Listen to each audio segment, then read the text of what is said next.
வணக்கம்ப்பா. இன்னைக்கு வந்து லேட்டெக்ஸ் அப்படின்னு சொல்லிட்டு ஒரு டாக்குமெண்ட் எடிட்டிங் டூல் ரிசர்ச்ல யூஸ் பண்ணக்கூடிய இந்த டூலை பத்தி பார்க்கலாம். லேட்டெக்ஸ் அப்படிங்கிறது வந்து டாக்குமெண்ட் ப்ரிப்பரேஷன் சிஸ்டம். நம்ம வேர்ட் டாக்குமெண்ட்லாம் யூஸ் பண்றோம் இல்லையா, அதே மாதிரி இதுவும் வந்து ஹை குவாலிட்டியா வந்து டாக்குமெண்ட்ஸ்லாம் வந்து ப்ரிப்பேர் பண்ண முடியும் இதை வச்சு.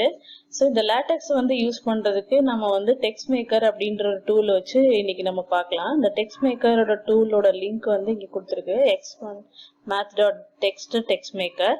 ஸோ இதுல போயிட்டு இங்க டவுன்லோட் போயிட்டு நீங்க டவுன்லோட் பண்ணிக்கோங்க. டவுன்லோட் பண்ணதை இன்ஸ்டால் பண்ணிக்கோங்க. இப்போ லேட்டெக்ஸ் லான்ச் பண்ணிட்டோம். லேட்டெக்ஸ் லான்ச் பண்ணதுக்கப்புறம் இங்கே ஃபைல் போய் நியூ ஃபைல் கிரியேட் பண்ணிக்கோங்க. நியூ ஃபைல் கிரியேட் பண்ணதுக்கப்புறம் நம்ம கோடிங் வந்து டாக்குமெண்ட் கிளாஸ் அப்படின்றதுல தான் ஸ்டார்ட் பண்ணணும். இந்த டாக்குமெண்ட் கிளாஸ் நீங்கள் டைப் பண்ண தேவையில்ல, லேட்டெக்ஸ்லேயே போனீங்கன்னா இந்த இடத்துல டாக்குமெண்ட் கிளாஸ் அப்படின்னு இருக்கும்.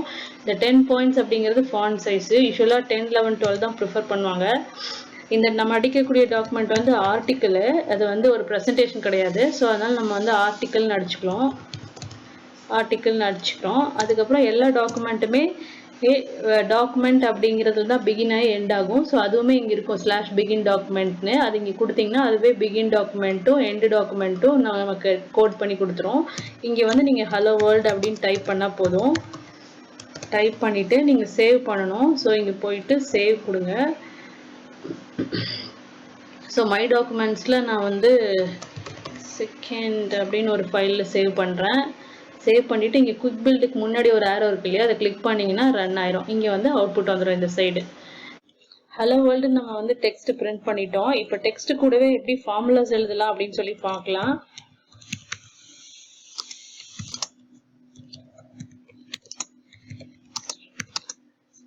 ஃபார்முலா எழுதுறதுக்கு ஃபர்ஸ்ட் ஒரு டாலர் வந்து ஓப்பன் பண்ணிக்கோங்க. அதுக்கப்புறம் y = mx + c அப்படின்னு சொல்லி உங்க ஃபார்முலாவை எழுதிடுங்க. அப்புறம் அந்த டாலரை வந்து க்ளோஸ் பண்ணிடுங்க.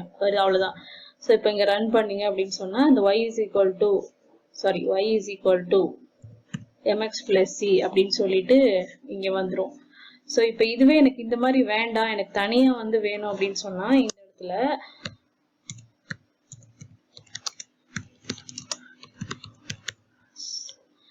அப்படின்னு கொடுத்துட்டு இங்க வந்து டபுள் டாலர் கொடுத்துட்டு அதே ஈக்குவேஷனை கொடுக்குறீங்க. y = 2x + 3 அப்படின்னு சொல்லிட்டு டபுள் டாலர் கொடுத்து க்ளோஸ் பண்ணிடுங்க. இப்போ ரன் பண்ணீங்க அப்படின்னு சொன்னா அது வந்து தனியா இந்த மாதிரி ஒரு ஈக்குவேஷன் தான் வந்துடும். ஸோ இப்போ அதுலேயே வந்து இன்னொரு ஈக்குவேஷன் எழுதிக்கலாம். இதை காப்பி பண்ணி பேஸ்ட் பண்ணிக்கலாம். y = 5x + 7 அப்படின்னு சொல்லிட்டு இப்போ ரன் பண்ணிங்கன்னா அடுத்தடுத்து வந்து இந்த மாதிரி வரும். இப்போ அடுத்தடுத்து வரும்போது வந்து நமக்கு வந்து 1, 2, 3 நம்பர்ஸ் வேணும் அப்படின்னு சொன்னால் இந்த இடத்துல போயிட்டு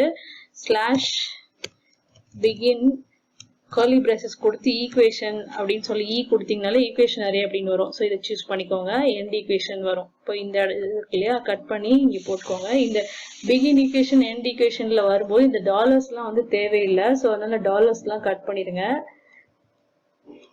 ஸோ இப்போ இங்கே வந்து // அப்படின்னு கொடுத்தீங்கன்னா 1, 2 அப்படி இது வந்து நெக்ஸ்ட் லைன்ல வரணும் இல்லையா, இது ஃபர்ஸ்ட் லைன்ல வரணும், இது செகண்ட் லைன்ல வரும். அதாவது இது ஃபர்ஸ்ட் ஈக்குவேஷன், இது செகண்ட் ஈக்குவேஷன். ஸோ அதனால // கொடுத்தீங்கன்னா நெக்ஸ்ட் லைன்ல நெக்ஸ்ட் ஈக்குவேஷன் நம்பரா எடுத்துக்கும்.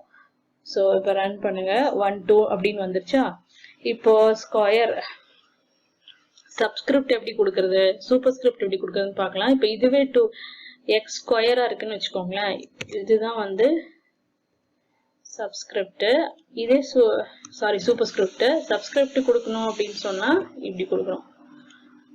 ஸோ இந்த சிம்பிள் வந்து சூப்பர் ஸ்கிரிப்ட், இந்த சிம்பிள் வந்து சப்ஸ்கிரிப்ட். இப்போ சப்ஸ்கிரிப்ட்லேயே பார்த்தீங்கன்னா ஒரு ஈக்குவேஷனே எனக்கு வேணும் அப்படின்னு சொன்னா கர்லி பிராசஸ்க்குள்ள 2x + 2k + 17 அப்படின்னு சொல்லி க்ளோஸ் பண்றீங்க அப்படின்னு சொன்னா வந்துடும். அதே மாதிரி இங்கேயும் கர்லி பிரேசஸ்க்குள்ள கொடுக்குறீங்க 5h + t அப்படின்னு கொடுக்குறீங்க அப்படின்னு சொன்னா அது வந்து சப்ஸ்கிரிப்டுக்குள்ளேயே ஒரு இந்த ஈக்குவேஷன் வந்து ஃபார்ம் ஆயிக்கும். சில ஈக்குவேஷன்ல வந்து அப்ராக்சிமேஷன் அப்படின்னு சொல்லி நம்ம யூஸ் பண்ணுவோம். அதெல்லாம் மேத் நோட்டேஷன். அதுக்கெல்லாம் நீங்க ஸ்ட்ரெயிட்டாவே அப்ராக்சிமேஷன் கமெண்ட் இருக்கு. ஸ்லாஷ் கொடுத்து ஏபின்னு அடிச்சிங்கனாலே அங்கேயே வரும். ஸோ /approximation +or - /pm அப்படின்னு கொடுத்தீங்கனால 1.56 அப்படின்னு கொடுத்தீங்கனாலே போதும். அது வந்து இதோ x approximated plus or minus 1.56 அப்படின்னு வந்துருச்சு. ஆனா இப்போ வந்து ரொம்ப நெருக்கமா இருக்கு இல்லையா, இந்த இது ரெண்டுக்கும் நடுவுல வந்து கொஞ்சம் ஸ்பேஸ் வேணும் அப்படின்னு சொன்னா இந்த இடத்துல ஆம்பர்சன் அப்படின்னு கொடுத்தீங்கன்னா எல்லாத்துக்குமே வந்து கவர் ஆயிக்கும். இங்க கொடுத்தீங்கன்னா எல்லாமே பாருங்க, இந்த 3 ஈக்குவேஷனுமே பாருங்க கொஞ்சம் ஸ்பேஸ் விட்டு வரும் பாருங்க, இந்த மாதிரி நீட்டா வரும். இப்போ இதுல இருக்க இந்த slash approximate and slash plus or minus இதெல்லாம் வந்து மேத் நோட்டேஷன்ஸ். அது இல்லாம சில மேத் நோட்டேஷன்ஸ்லாம் இருக்கு, அதெல்லாம் என்னன்னு பார்க்கலாம். ஸோ இப்போ டாலர் கொடுத்து ஸ்லாஷ் பை பிஐ கொடுத்தீங்கன்னா போதும், பை ஆர் ஸ்கொயர் அப்படி R2 அப்படின்னு கொடுத்தீங்கன்னா இது வந்து பை ஆர் ஸ்கொயர் அப்படின்னு சொல்லி வரும். இங்க பாருங்க பை ஆர் ஸ்கொயர் அப்படின்னு சொல்லி வரும்.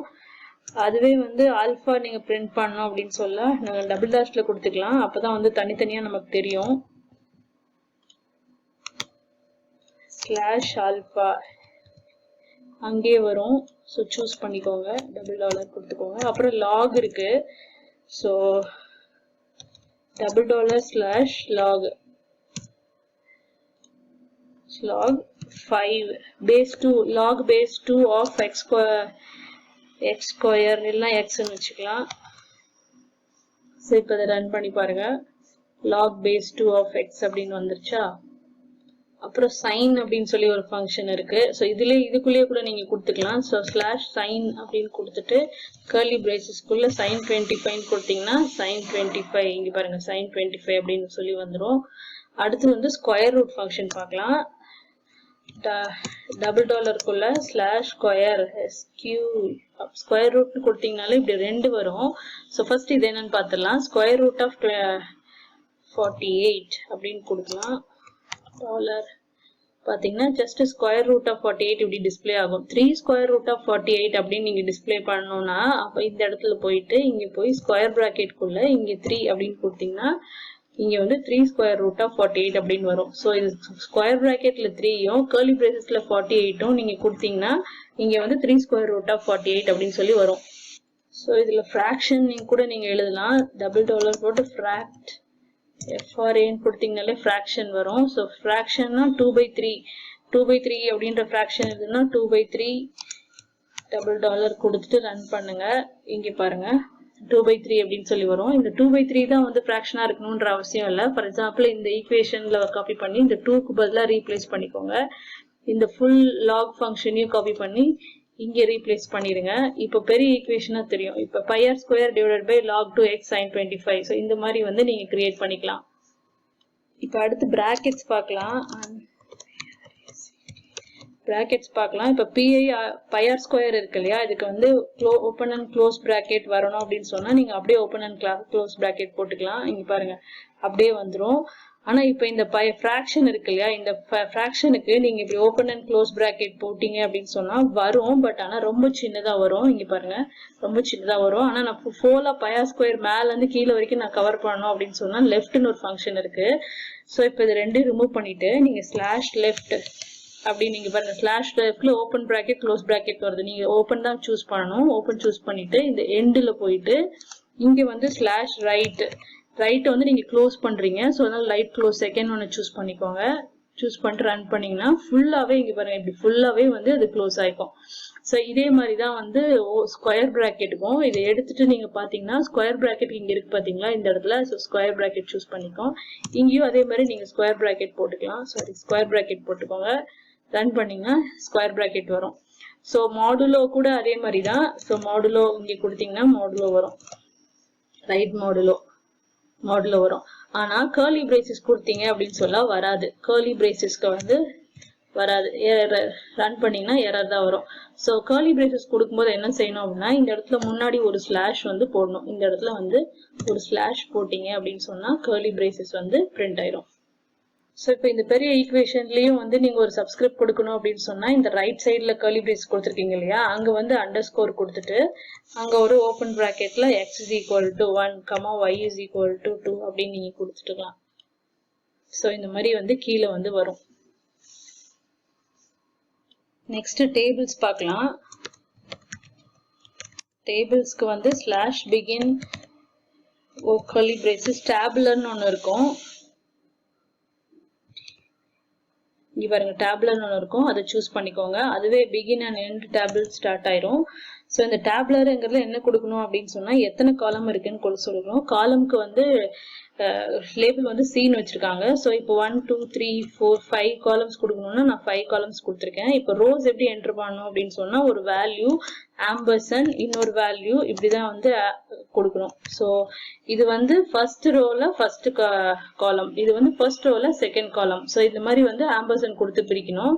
ஸோ நான் ஃபர்ஸ்ட்ல வந்து டாலர் சைன் கொடுத்து ஒரு எக்ஸ் அப்படின்னு ஒரு வேரியபிள் வச்சுக்கிறேன், அப்புறம் ஆம்பர்சன் கொடுக்குறேன். மீதி 4 வந்து 1 2 3 and 4ங்கிறது வேல்யூவா வச்சுக்கிறேன். வச்சதுக்கு அப்புறம் கண்டிப்பா நீங்க டபுள் ஸ்லாஷ் கொடுக்கணும், அப்பதான் அது அடுத்த ரோவை எடுத்துக்கும். ஸோ அதுக்கப்புறம் dollar F of X followed by நாம அந்த ஆம்பர்சன்ஸ் இந்த வேல்யூஸ் எல்லாம். நீங்க வேணா புது வேல்யூஸ் டைப் பண்ணிக்கோங்க, நான் அப்படியே காப்பி பண்ணி என்டர் பண்ணிடுறேன். 10 20 30 and 40. இங்கேயும் கண்டிப்பா டபுள் ஸ்லாஷ் கொடுக்கணும். அதுக்கப்புறம் இதுக்கு நடுவுல ஒரு ஹரிசாண்டல் லைன் நம்ம கொடுத்துக்கலாம். ஹரிசாண்டல் ஸ்லாஷ் ஹெச் லைன் அதுவே வரும் பாருங்க, ஹெச் லைன். ஸோ எல்லா இடத்துலையுமே நீங்க ஹெச் லைன் கொடுக்கலாம், பிரிண்ட் பண்றதுக்கு நல்லா இருக்கும். ஸ்லாஷ் ஹெச் லைன், இங்கேயும் slash H line. So vertical line வேணும், இங்க ஃபர்ஸ்ட் ரன் பண்ணி பார்த்தலாம். ஏதோ எரர் இருக்கு, இங்க டாலர் க்ளோஸ் பண்ணல, டாலர் இப்ப ரன் பண்ணி பார்த்தலாம். இங்க பாருங்க ஹரிசாண்டல் லைன் வந்து மேல கீழே எல்லாம் பிரிண்ட் ஆயிருக்கு. இப்போ வெர்டிக்கல் லைன் வந்து நடுவுல வேணும்னு சொன்னா இந்த இடத்துல வந்து நீங்க அந்த சிம்பிள் போடணும். இப்போ ஒவ்வொரு இடத்துலயும் அந்த சிம்பிள் போட்டீங்கன்னா வெர்டிக்கல் லைன் வந்து வந்துடும். ஃபுல்லா க்ளோஸ் பண்ணோம்னா முன்னாடியும் நீங்க கொடுக்கணும், முன்னாடியோ பின்னாடியும் நீங்க கொடுத்தீங்கன்னா கம்ப்ளீட்டா வந்து க்ளோஸ்டு வந்துடும். இப்போ ஏதாவது ஒரு ஹரிசாண்டல் லைன் வேண்டாம் அப்படின்னு சொன்னா நீங்க இப்படியே இதை எடுத்து விட்டுட்டீங்கன்னா அந்த லைன் மட்டும் மேலேயும் கீழேயும் வராது, நடுவுல இருக்க லைன் மட்டும்தான் எனக்கு வேணும் அப்படின்னா பாருங்க. ஸோ எந்த மாதிரி வேணுமோ நீங்க அந்த மாதிரி பிரிண்ட் பண்ணிக்கலாம்.